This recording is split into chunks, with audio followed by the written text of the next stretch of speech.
Tan sembah niring kapur-purisan murbeng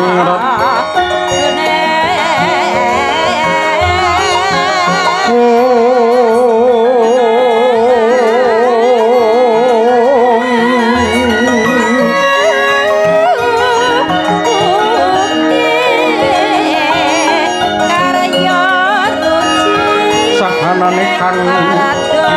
yang kanang sing kasih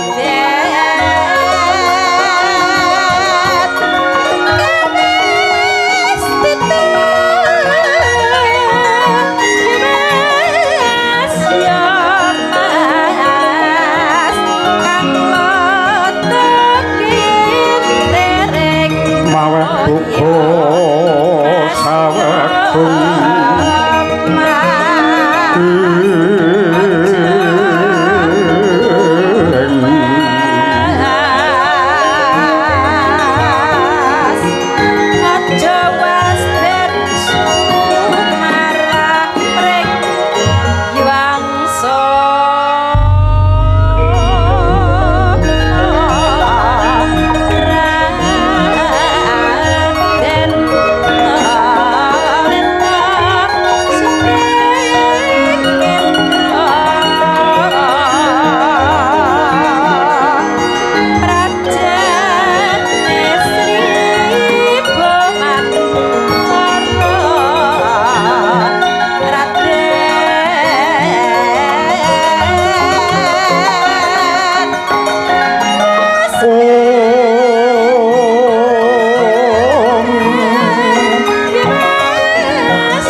puji dikir kidung suci yang mantra rahayu meja saking sangya para titah ingkang anglingga murdawas maning Gusti mrih yuwana basuki ingkang lagya mangesti darmaning kabudayan mrih rahayu murwani narbuka kandha nenggih gumelaring negari Dwarawati ya sinebat Dwaraka ya ing aran Jenggalapura ya Jenggala Manik negari Dwarawati pantes sinebut Warasundari ingkang werdine bumi pinilih prasasat gempalaning lemah kasuwargan ingkang den papanake ing kono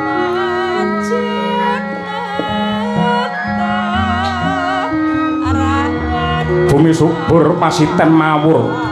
tetanduran ijo royo-royo kathah sumbering toya ingkang mahanani mureng sandang buga sanadyan negari Dwarawati kinepung gunung geni parandini handadekake bumine subur kawulane padha makmur warsa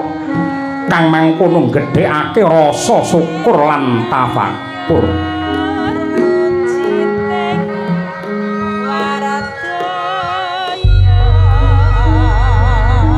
para putra lan para taruna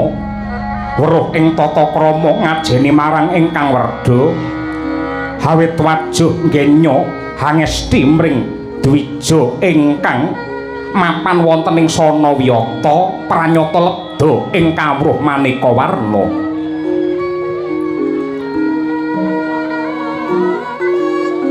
para muda santosa sekti mandraguna tatanate geger tunggal bangsa nadyanta pagurane beda yekti nengenake gedhene rasa tresna sumpah janji nyawiji ngreksa yuwananing negari para brahmana resi gentur ing tapa meleng ing cipta nuntun manungsa cedhak mring agama bubure nentremke rasa dakwah alus linambaran tresna satemah saya ndrebala para kawula ingkang hangesti piwulang utama dasari adat budaya saya ngrembaka jati dirine bangsa saya santosa para kawula guyub rukun tumata adoh saka cedha cinedha merga kawulane tansah manut marang piwulange agama datan ditabrakake kelawan lumadining budaya satemah mawujud idamane bangsa nenggih adil makmur tentrem raharja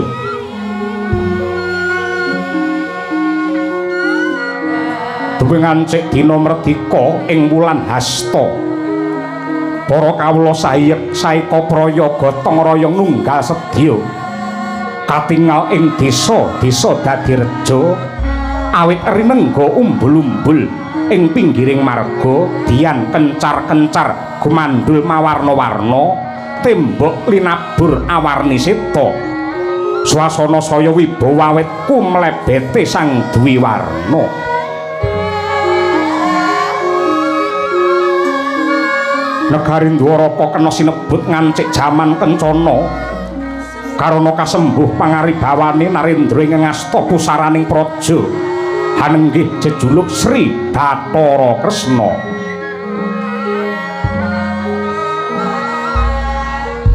ya sinebat Sang Kesawa Danardana Wisnumurti Padmanaba nalika muda kekasih Raden Narayana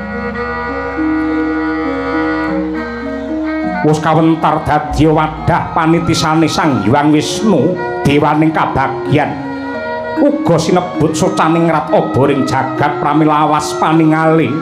weh pepadang mring jagat sawigung sarta mahambet adil para marta tresna asih mring para kawula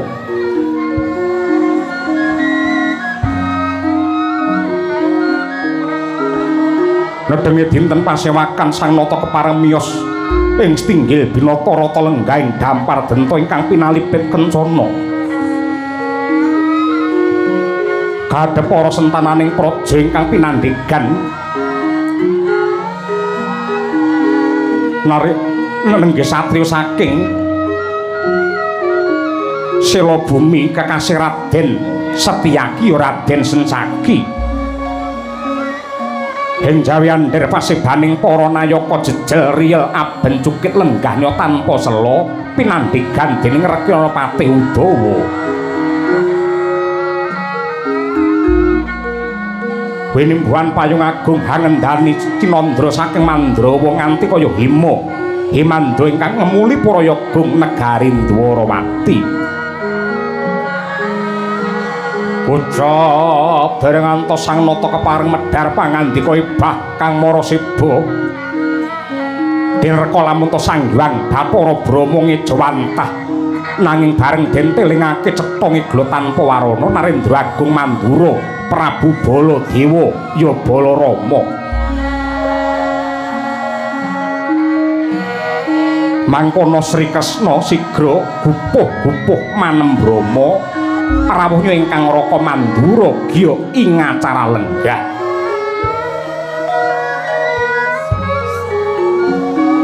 dereng damu biya kawijil pangandikane Sang Nata mangkono lamun ta kawiyosing karna